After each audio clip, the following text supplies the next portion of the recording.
जय श्री राम। ओम वक्रतुंड महाकाय सूर्यकोटि समप्रभ निर्विघ्नं कुरु मे देव सर्वकार्येषु सर्वदा। राम कीन्ह चाहि सोई होई, करे अन्यथा अस नहीं कोई। प्रभु श्री राम चराचर के स्वामी, करुणा निधान, जिनकी लीला अपरंपार है। राक्षस सेना वानर सेना के सामने आकर एक दूसरे पर, प्रभु श्री राम की सेना और रावण की सेना एक दूसरे पर आक्रमण कर देते हैं। रावण के सैनिक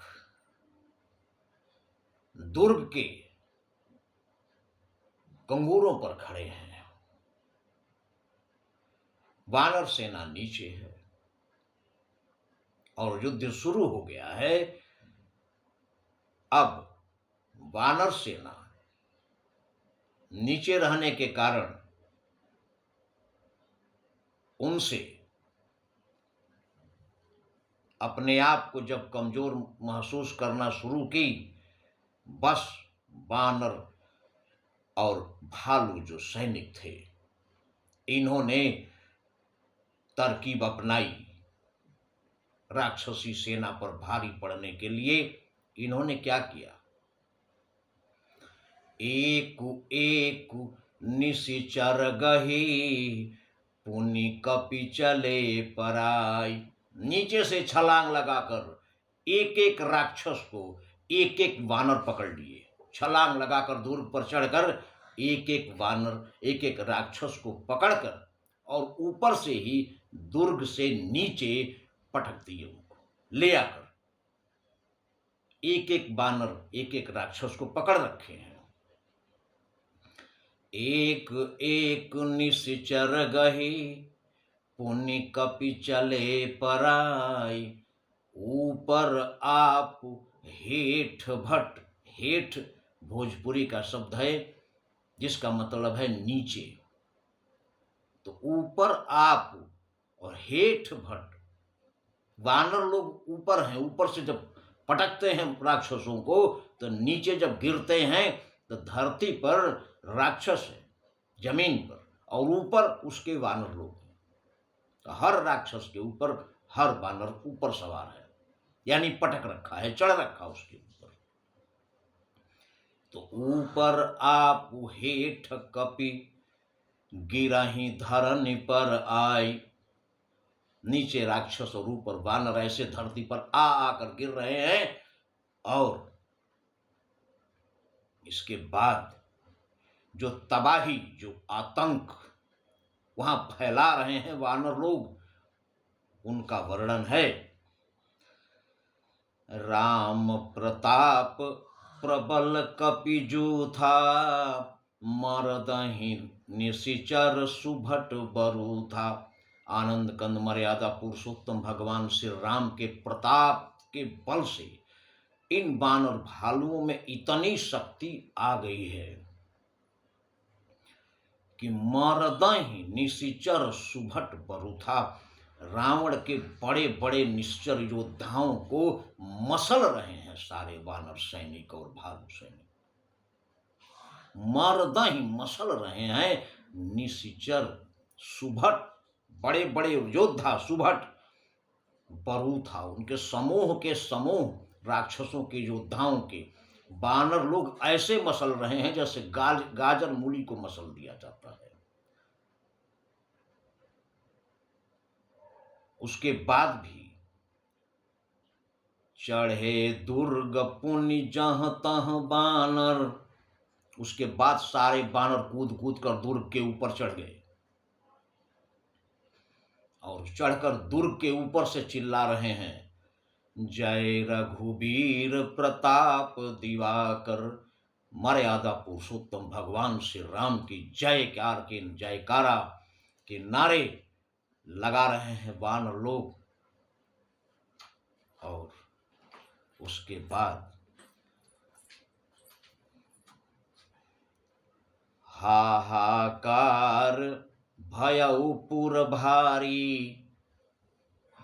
हाहाकार मच गया है लंका में, और उस हाहाकार का सबसे बुरा हाल उस हाहाकार में किसका है? रोवहीं बालक आतुर नारी। मर्द लोग भगदड़ में भाग रहे हैं इधर उधर, लेकिन छोटे बच्चे रो रहे हैं और नारियां बिलख रही हैं, और जो मरीज हैं, रोगी लोग हैं, वो कहाँ भागेंगे, वो भी रो रहे हैं। यानी हाहाकार मच गया है लंका में। चले निशाचर निकर पराई। वानर लोगों का इतना प्रबल हमला आक्रमण देखकर निश्चरों की सेना, राक्षसी सेना भाग खड़ी हुई।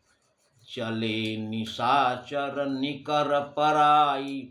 ऐसे भागी राक्षसी सेना वानर लोगों के हमले के बाद जैसे प्रबल पवन जिमि घन समुदाय।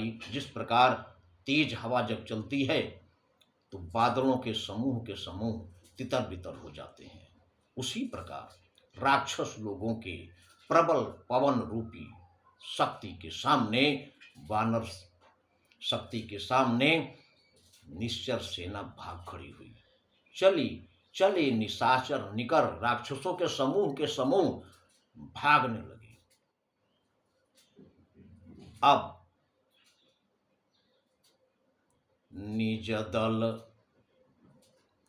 बिचल सुनीते ही काना। अब रावण के यहाँ खबर पहुंची कि हमारे सैनिक भाग रहे हैं।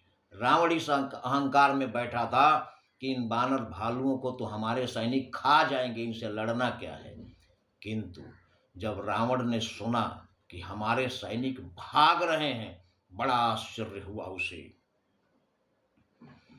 तो निज दल बिचल सुनीते ही काना, फेरी सुभट लंकेश रिसाना। इसके बाद अपने भागते हुए योद्धाओं को रोककर रावण क्रोध से में लाल हो गया और बोल रहा है रावण कि खबरदार, अगर कोई भी युद्ध के मैदान से भागा, अगर मैंने सुना कि कोई भी युद्ध के मैदान से भागा है, मैं उसे अपने हाथ से मार दूंगा। इसके बाद आगे भी रावण ने बहुत धिक्कारा अपने सैनिकों को, किंतु आगे का प्रसंग हमारे अगले वीडियो में। लेकिन प्रभु की लीला देखिए, जो वानर भालू राक्षसों के खाद्य पदार्थ हैं, आज जिन राक्षसों का आतंक तीनों लोकों में छाया हुआ था, जिनके भय से लोग रात को सोते नहीं थे, उन राक्षसों की ये दुर्दशा होगी, इन्होंने कभी सपने में भी सोचा नहीं होगा। क्योंकि प्रभु का प्रताप ही ऐसा है कि पत्थर तैरे हैं पानी पर।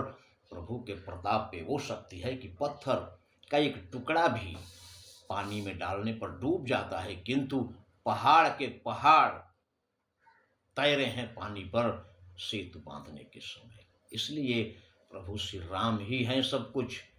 नहीं कलि कर्म न भगति विवेकु, राम नाम अवलंबन एकु।